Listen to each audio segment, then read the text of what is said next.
déjà là et que je pense qu'on va commencer bientôt. Monsieur Henry, bon après-midi et bienvenue. Bon après-midi à vous. Comment allez-vous? Ça va très bien, merci beaucoup. Bonjour Euh, à tous.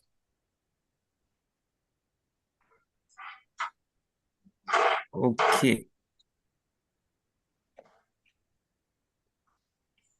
voilà, merci beaucoup. Je pense qu'on va commencer la session très bientôt. Je ne sais pas si Monsieur Henry a déjà lancé l'enregistrement, comme ça je pense qu'on peut déjà commencer, vu que Oui, nous absolument. avons... J'ai déjà lancé l'enregistrement de ce jeu. D'accord, merci beaucoup. Euh, une fois de plus, bon après-midi à toutes et à tous.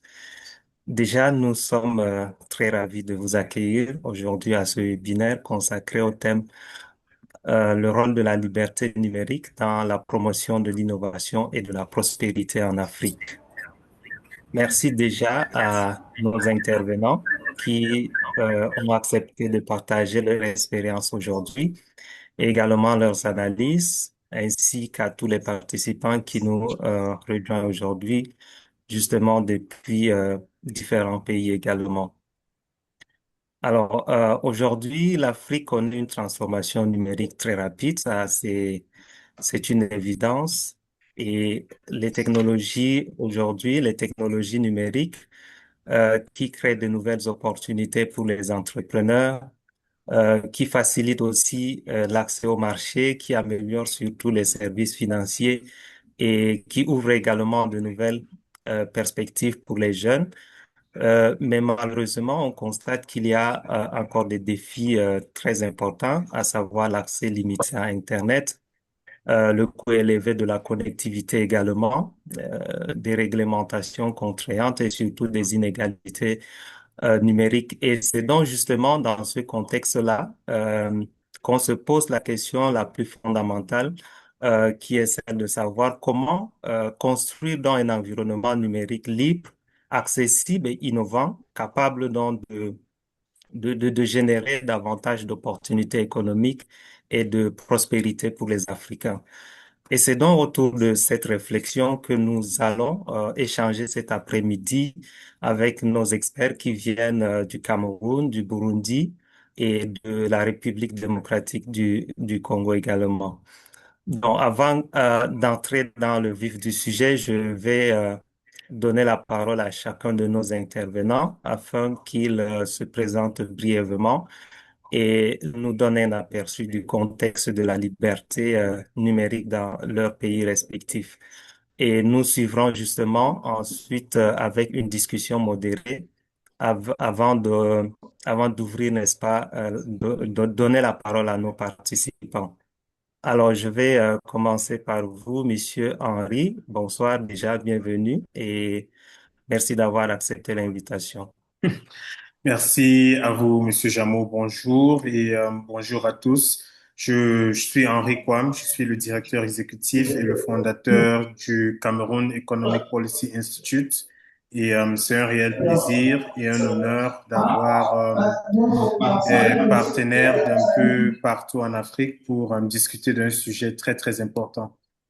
Alors, la liberté économique en Afrique, ce n'est pas uniquement, je peux continuer avec une brève définition ou bien on revient à la définition après.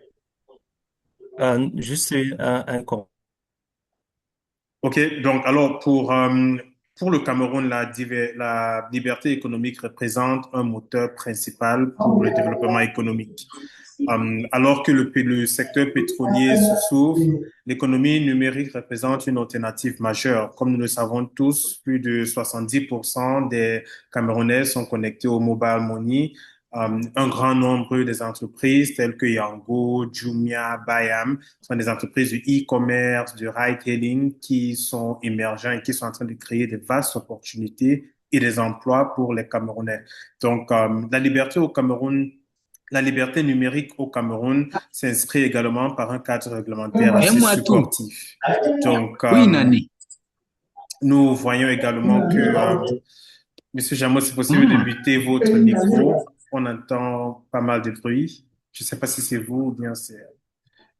OK. Donc, ouais, en fait, donc c'est un socle Ça me économique convient, sur hein? laquelle la zone de libre-échange continentale africaine, le développement économique inclusif, mais surtout l'amélioration de la compétitivité de notre économie est dépendant. Donc, la Oui. liberté numérique, c'est vraiment d'abord la possibilité pour les Camerounais de développer des industries et des secteurs qui Déjà, peuvent Kamoko ajouter sanctionné, mais ce n'est davantage pas une bonne nouvelle. à l'économie. Les gens vont dire, oh, Hatuna Franca, et ça.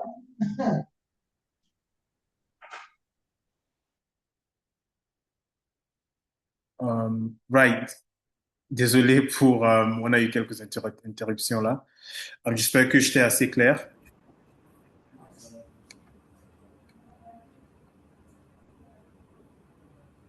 Allô?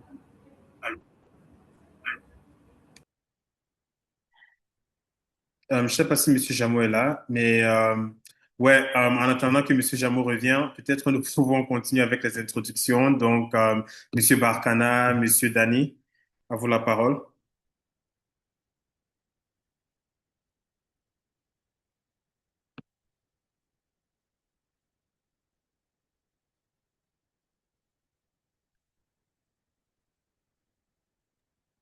Right.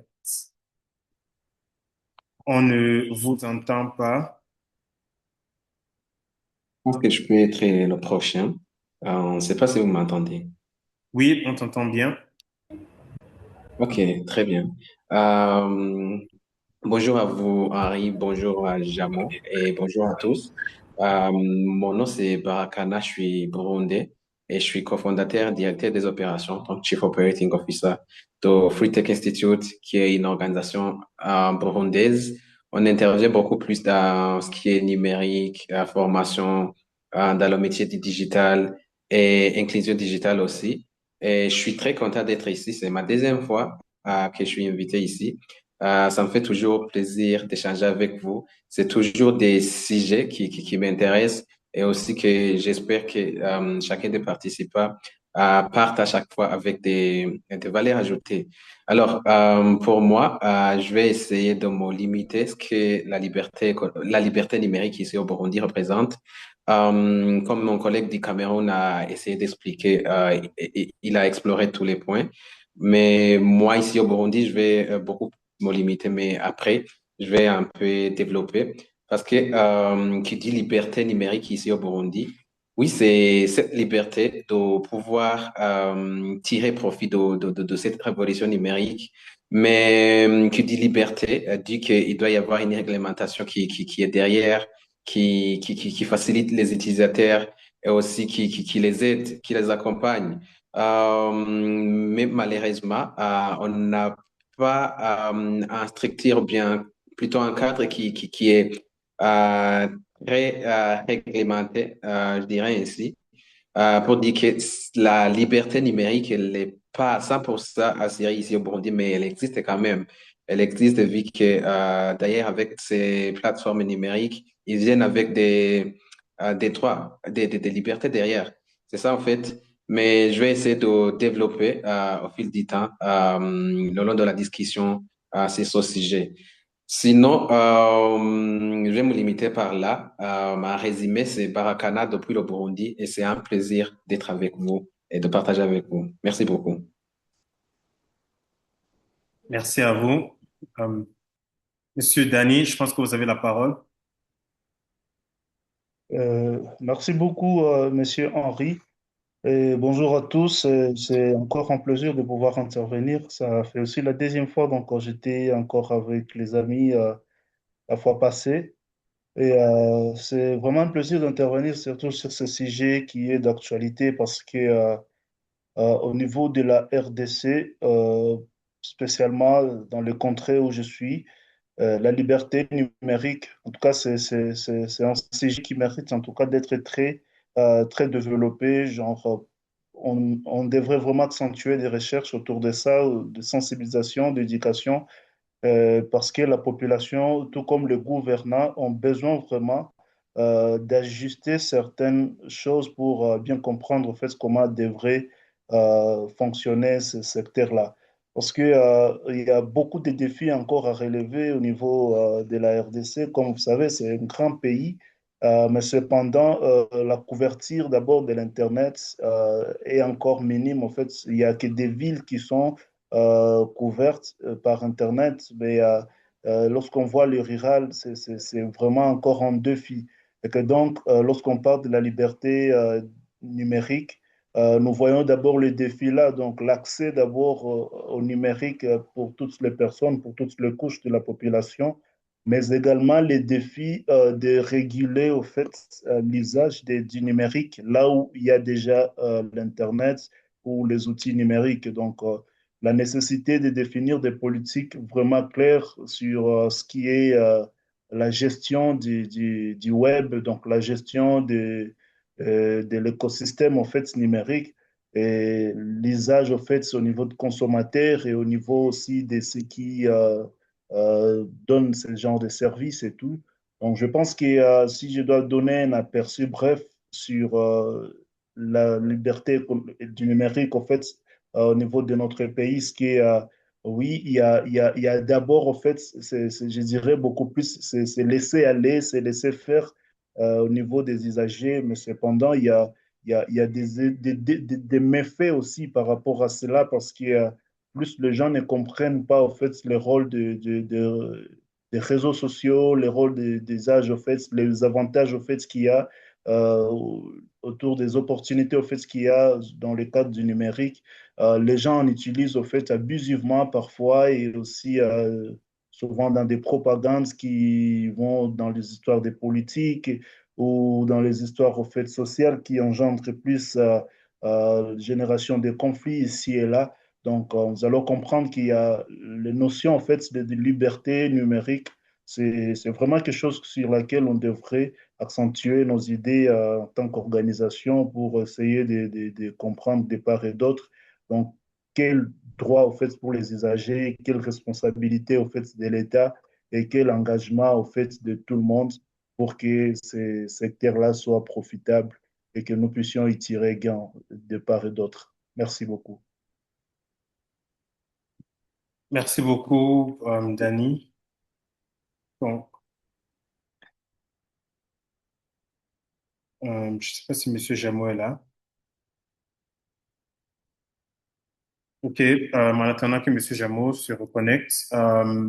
Donc, la première question était vraiment sur une définition de l'importance de la liberté économique et je pense qu'on a discuté là-dessus. Deuxième, je pense qu'on devrait directement attaquer la question des jeunes. Comment est-ce que la liberté économique favorise l'innovation vis-à-vis les jeunes? Donc, je pense qu'on va commencer par vous, Dani, et puis par Kana.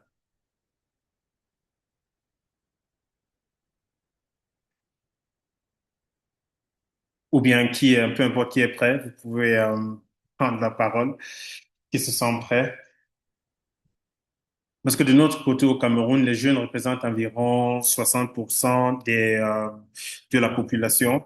Donc, plus de 60% de la population a moins de 35 ans. Ce qui veut dire que les jeunes sont assez connectés, mais pour la plupart, comme Dani vient de préciser, c'est pas vraiment ils sont pas connectés d'une manière productive. C'est pas forcément productif vis-à-vis les objectifs économiques. Donc, il y a vraiment un réel travail pour intégrer les jeunes proprement et la liberté économique revient aussi à leur apprendre des compétences utiles, n'est-ce pas? Parce qu'au Cameroun, comme dans certains pays au développement, on a des difficultés à trouver des développeurs. Je sais que Freetech, par exemple, est en train de former certains des développeurs au Burundi, mais on ne peut pas vraiment se développer si on n'a pas de connaissances. Donc, je pense que concernant les jeunes, la première chose, c'est les sensibiliser, mais on doit aller un peu plus que la sensibilisation.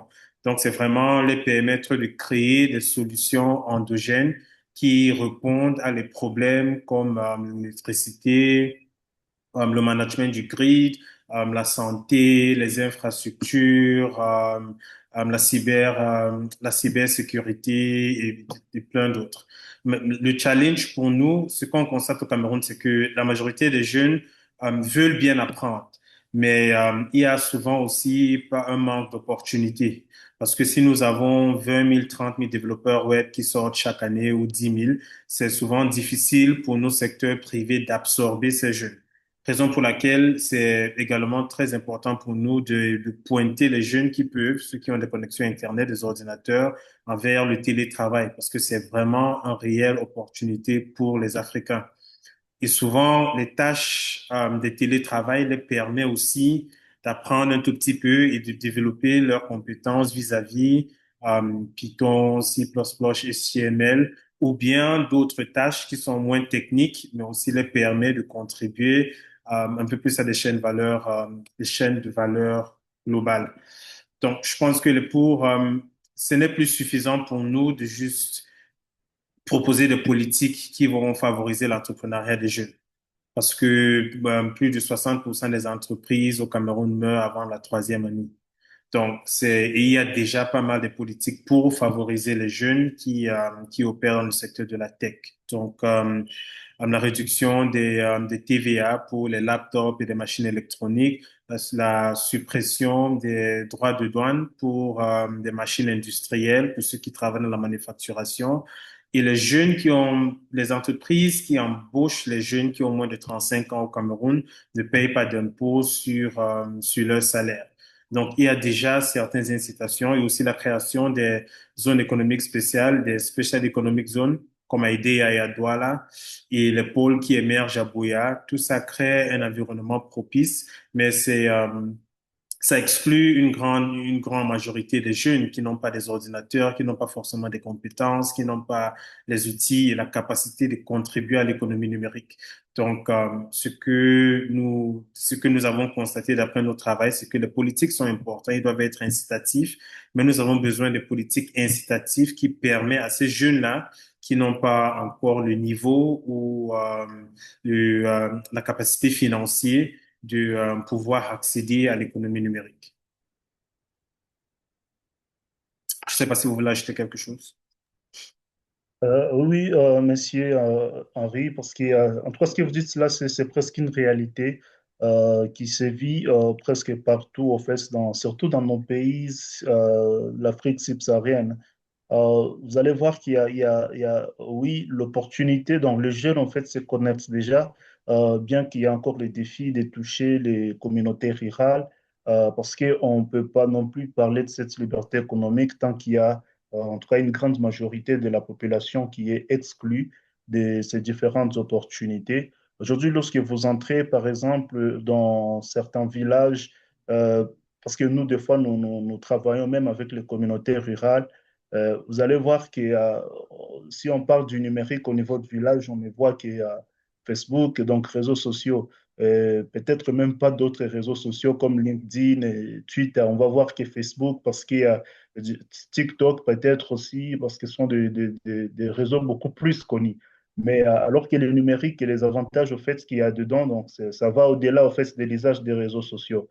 Et il y a beaucoup d'opportunités, même des créations d'emplois qui peuvent être là, même au niveau des usages de ces réseaux sociaux comme Facebook et TikTok et d'autres, bien sûr. Il y a des gens qui se créent, qui se font déjà de fortune en fait avec ça, mais c'est encore des notions qui sont ignorées par la plupart des jeunes. Euh, c'est pourquoi peut-être à un moment on fait usage, on fait mauvais usage au fait de ces outils alors qu'ils pourraient être aussi profitables pour la population. Mais si l'on doit parler d'innovation pour les jeunes, au niveau de ceux qui en utilisent déjà, bien sûr, je pense que les jeunes devraient aussi apprendre, au-delà de ce que vous avez dit, donc pour compléter, je dirais qu'ils devraient aussi en fait, saisir ces opportunités pour apprendre, surtout comment rentabiliser le numérique en fait, au niveau de nos pays, parce que on ne devrait pas vraiment être connecté seulement pour être connecté, mais on devrait à un moment se dire, euh, au-delà de l'espace professionnel physique, l'espace, en fait, en ligne devrait aussi être pris comme un espace aussi de travail où chaque fois que l'on se connecte, on est en train, en fait, de se créer un certain profil, on est en train de se créer une certaine atmosphère, en fait, qui doit aussi être pris pour une atmosphère professionnelle, bien que c'est en ligne. Aujourd'hui, on est à mesure de se réunir en ligne comme dans une réunion pareille, discuter, échanger. Donc, on doit comprendre que le numérique nous donne en fait le pouvoir en fait, d'aller au-delà de nos frontières physiques pour pouvoir en fait décortiquer certains sujets ou décrocher certaines opportunités de collaboration, de création d'emplois, d'apprentissage et tout. Et cela doit être vraiment beaucoup plus motivé par nous. Nous devons beaucoup plus être motivés par cela, nous, en tant que les jeunes. Parce que je vis dans beaucoup plus de fois, surtout nos vieux qui ont fait, non, même les professeurs, docteurs de l'ancien temps, en fait, ils ont vraiment du mal à saisir, à être plus souple, en fait, pour comprendre ce dynamisme. Mais nous, en tant que jeunes, je pense c'est là où tout devrait vraiment se passer. J'ai vu des gens innover même dans l'agriculture et tout, avec, dans la santé, comme vous avez dit, dans les finances mobiles et tout, juste par un téléphone ou une machine ordinateur. Donc, je pense que c'est là que la génération en fait, des entrepreneurs, des nouveaux entrepreneurs jeunes, devrait vraiment profiter de ces caps, en fait, parce qu'il y a aussi longtemps que nous ne prenons pas cela au sérieux, on risque de continuer à utiliser des gigas juste pour s'amuser, pour faire des Snapchats et tout, alors que c'est vraiment un écosystème qui devrait vraiment générer autant de revenus, créer d'emplois.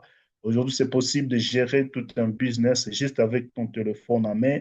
Aujourd'hui, c'est possible de juste créer ton application et que cela devienne ton travail, ton bureau et tout.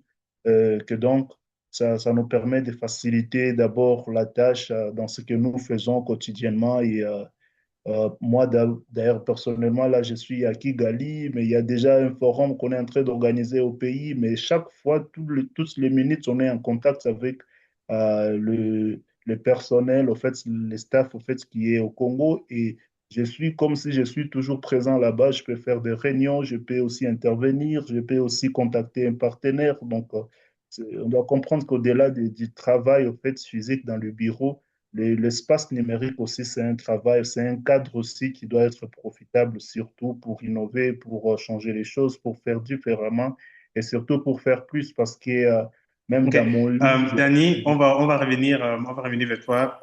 Tu as parlé de l'écosystème, des restrictions et des inégalités, des obstacles structurels. Donc, on a à peu près couvert tous les points.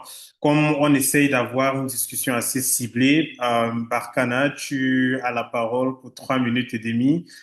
Tu peux peut-être aussi évoquer certains points que Danny a fait concernant les restrictions, les inégalités, la création des emplois et peut-être une évaluation des politiques actuelles. Le but, c'est pour que dans 30 minutes, qu'on ait une conversation qui est vraiment ciblée et puis voir comment on peut coordonner nos recommandations. Premièrement, merci à l'intervention de Dani parce il a essayé de parcourir. Et je trouve que c'est ici en Afrique subsaharienne, comme il a dit, on a presque les mêmes similarités. Vous avez dit au Cameroun il y a le numérique qui se présente comme une opportunité, mais malheureusement, c'est pas à la portée de tous parce il y a des jeunes qui sont là-bas, ils ont pas le smartphone, la moindre des choses à avoir, c'est un smartphone quand vous voulez affronter son monde. Donc, par là, vous trouvez il y a cette fracture numérique. Il y a ces personnes qui n'ont pas les outils qu'il faut pour qu'ils puissent embrasser ce monde.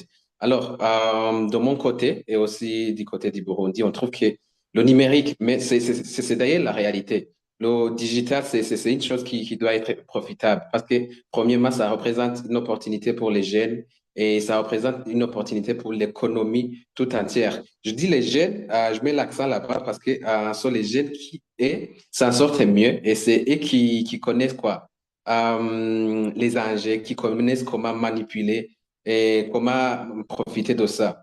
D'ailleurs, je dis que s'il y a des personnes dans lesquels le renforcement des capacités humaines devrait se faire, ça devrait être les jeunes. Parce que les jeunes, c'est eux qui connaissent quoi? Comment manipuler, comment les utiliser. Et en revenant sur l'économie numérique, je dis que c'est une opportunité en soi, mais la question qui revient, c'est que est-ce qu'on n'est pas en train d'être des consommateurs plutôt que des personnes qui profitent de cette révolution? Prenons l'exemple simple. Ici en Afrique, on est des consommateurs des grands géants de la tech, alors qu'on devrait nous-mêmes savoir créer des choses qui reflètent la réalité de nos pays. Je suis très content des réalisations comme les mobile money, comme vous l'avez évoqué dans votre intervention. Les mobile money, ça a été créé au Kenya, même si la plupart des personnes ne connaissent pas cette réalité. Ça a été créé au Kenya. Et c'est une technologie qui reflète le contexte de l'Afrique. C'est une technologie qui répond aux besoins des Africains. Parce que quand tu as le mobile money, tu as cette technologie des USSD. Et qui dit technologie USSD, ça s'adapte à des personnes qui n'ont pas de connexion Internet. Parce que, entre nous, vous savez qu'il y a le taux de pénétration Internet en Afrique qui est très bas. Ici, au Burundi, par exemple, on est à 25%. C'est aux environs de ça. Les dernières données qui ont sorti de l'Agence de régulation des télécommunications. Alors, avec les 25%, c'est compréhensible. Ce sont seulement les personnes des grandes villes, des personnes du Dans les zones milieu urbain urbaines, qui ouais, profitent de ça. qui peuvent bénéficier. Oui, dans les zones urbaines qui profitent de ça. Euh, Ok, pour dire que, juste, Barkana, tu sais que j'aimerais évoquer juste une chose avant que peut-être avoir des points de vous deux. Concernant les infrastructures, il y a un décalage entre les zones urbaines et les zones rurales. Qu'est-ce qui exact. empêche l'intégration des zones rurales dans le développement numérique de nos économies? Si vous pouvez peut-être toucher sur ces points. Yeah, merci, c'est une très bonne question. Ce qui empêche, premièrement, c'est l'infrastructure. L'infrastructure ici en Afrique, c'est pas fait pour que tout. Prenons ici comme au Burundi, chez nous, il y a l'infrastructure qui permet pas de couvrir tout le territoire du pays. Cela veut dire qu'il doit y avoir cette fracture numérique. Donc, il y a des personnes qui sont dans les zones rurales qui n'auront pas accès à cette technologie. Donc, à cette infrastructure qui les permet de détenir un smartphone, de l'utiliser, de faire des transactions, de passer des coups de fil, ou bien de détenir un bureau comme Dani l'a évoqué. Avec un smartphone, ça peut devenir ton bureau.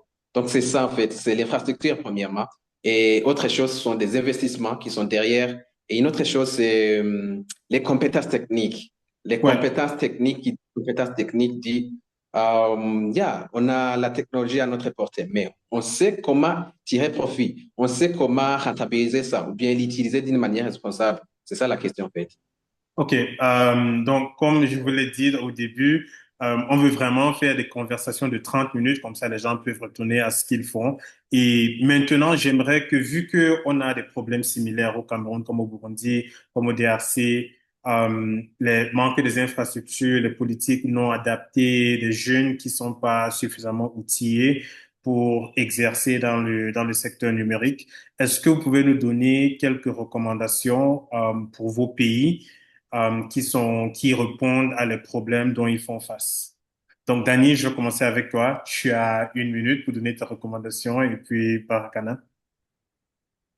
Bon, je ne sais pas si je peux vraiment résumer ça dans une minute, mais sinon, Essaye euh, si tu peux, pour si tu peux. ajouter, pour ajouter d'abord parmi d'autres obstacles et pour après recommander, je dirais surtout peut-être ce qui est un peu plus particulier chez nous, parce que vous allez voir, surtout dans les zones qui sont touchées par des conflits armés et tout, c'est très difficile que même les sociétés au fait, qui investissent dans le numérique au fait, puissent installer leurs infrastructures au niveau de ces régions, parce qu'il y a aussi longtemps qu'il n'y a pas de il y a en fait, il n'y a pas une forte densité des consommateurs et du coup, on ne saura pas non plus investir trop dans des zones qui ne sont pas profitables. Et je pense qu'à ce niveau-là où je pourrais recommander ce qu'au-delà même de favoriser d'abord la paix ou créer des infrastructures aussi, même routières, peuvent aussi contribuer même au fait à ce développement dans les secteurs même du numérique parce que là où les gens n'ont pas accès, c'est très difficile qu'ils aillent là-bas pour devenir le don, pour continuer en fait la consommation des outils et tout ce qui va avec. Donc, je dirais que d'abord, au niveau de l'État, s'il y a des recommandations à faire dans ce cadre, est-ce que l'État devrait aussi subventionner certaines régions, donc subventionner les investisseurs au fait, du numérique dans certaines régions qui sont vraiment moins peuplées pour que les consommateurs au fait, ne soient pas au fait, lésés parce que si déjà le niveau de donc, la population locale ne peut pas être en mesure de se payer, au fait, donc de supporter le coût, la charge, au fait, des frais qui est lié à cela. Donc, l'État devrait aussi regarder d'une façon ou d'une autre comment subventionner ces investisseurs afin de pouvoir donner l'accès, au fait, facile à la population, donc aux consommateurs. Donc, OK. je dirais, ouais, Right. d'abord, je peux me... Donc, développement des infrastructures, subvention des investissements numériques, surtout dans les zones ruraux, et aussi développement des infrastructures routières pour permettre un développement des infrastructures technologiques.